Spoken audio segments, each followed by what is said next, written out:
For thousands of years, the people of Westeros and the known world have developed governments and armies to fight their wars, scurrying to capture resources in an effort to keep their populations prosperous and safe in an ever-violent and uncertain world. However, where warriors can be trained to protect their people, the nations of the world have proven near helpless when it comes to diseases which have generated enormous death tolls, with few able to combat these illnesses, and the best medicine and healers reserved for the rich elite, leaving the majority of the population to die or else trust low-level healers who often cause more harm than good. The greatest and most trusted healers in Westeros are the Maesters of the Citadel, men who dedicate their lives to the pursuit of knowledge, treating the healing arts as a science, and are therefore skeptical of religious and magical remedies. Access to a Maester is extremely limited for most of the population, assigned to serve the noble houses of Westeros, taking residence within the castles of noble lords, primarily serving the elite of the area. The small folk are then left to rely on traveling healers, called hedge wizards, who move about from village to village,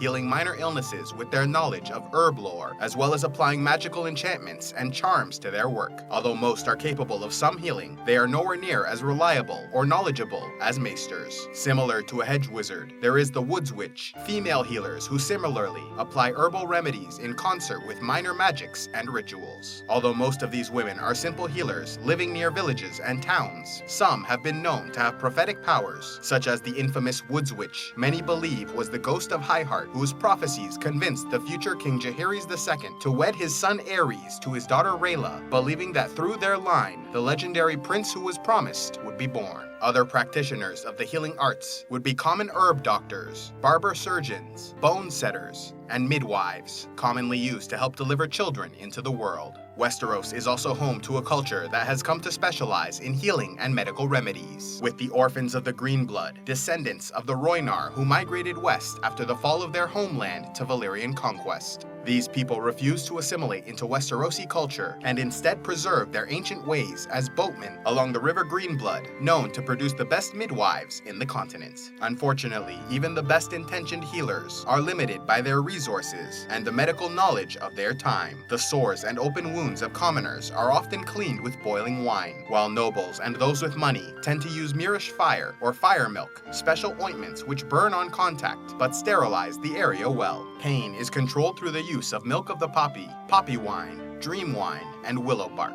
which can also put patients to sleep in larger doses. Maggots can be used to eat away the dead flesh of an injury, while leeches are used to drain blood when necessary. Poultices and salves can be created by some to fight off infection, while moon tea is a well-known remedy for ending unwanted pregnancies. Yet for every illness that the healers of Westeros can cure, there are countless more which baffle them still. Some of the best-known diseases of the world include the bloody flux, also known as the pale mare, and dysentery, which spreads rapidly, causing death through fever and intestinal hemorrhages. Butterfly fever, an illness from the Isle of Nath which only affects foreigners who stay too long on the island, causing fever, spasms, blood sweats, and skin decay. Gout, which can cause severe pain and cripple those afflicted. The plague of the Great Spring Sickness of 209 and 210 AC, which devastated Westerosi cities, with 4 of every 10 residents in King's Landing dying, some dead within a single day of contracting the disease. The Grey Plague is a fatal illness known to turn flesh into stone, and once spread to the city of Old Town, killing half the population. It is also known to have killed Sarah, the wife of Illyrio Mopatis, and the lands of Yi Ti are known to be suffering from an outbreak of Grey Plague during the War of the Five Kings. A related disease is grayscale, which causes flesh to turn flaky and gray, spreading throughout the body and causing blindness, madness, and eventual death.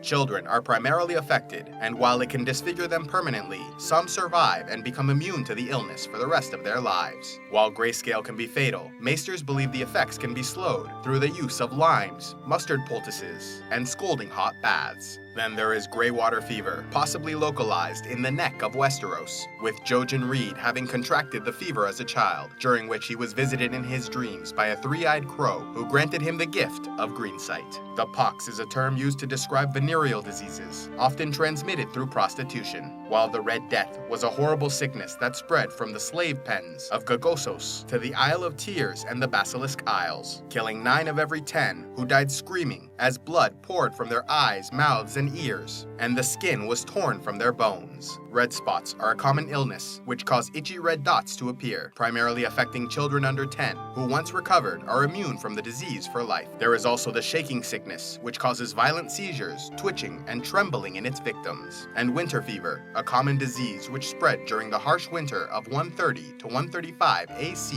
killing many Westerosi, including the infamous Queen Alicent, mother of Aegon II, and head of the Early Green faction in the Dance of the Dragons Civil War, who ended her days dying of winter fever as a prisoner to King Aegon III, son of her most hated enemy, Queen Rhaenyra Targaryen. Other diseases for which little is known are those hailing from the lands of Sothorios, such as bronze pate, brown leg, the dancing plague, green fever, pus eye, sailor's bane, sweet rot, worm bone, and yellow gum.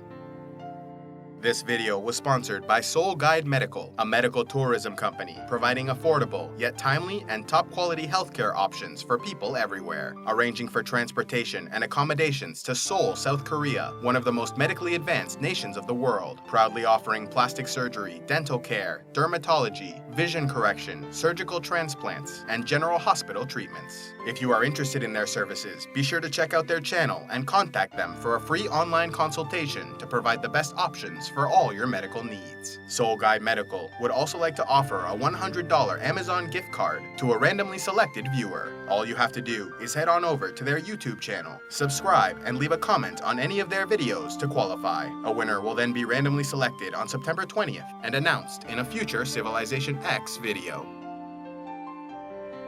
A special thanks to all those who have contributed to CivilizationEx. You make these videos possible, and I am eternally grateful for your support. If you would like to help CivilizationEx and want a say in the future content of this channel, click on the Patreon link in the description box below and pledge any amount you'd like on a monthly basis. Or if you would prefer to make a single donation, you can use the PayPal link, also in the description below. And please be sure to like and subscribe and click on the links to see more.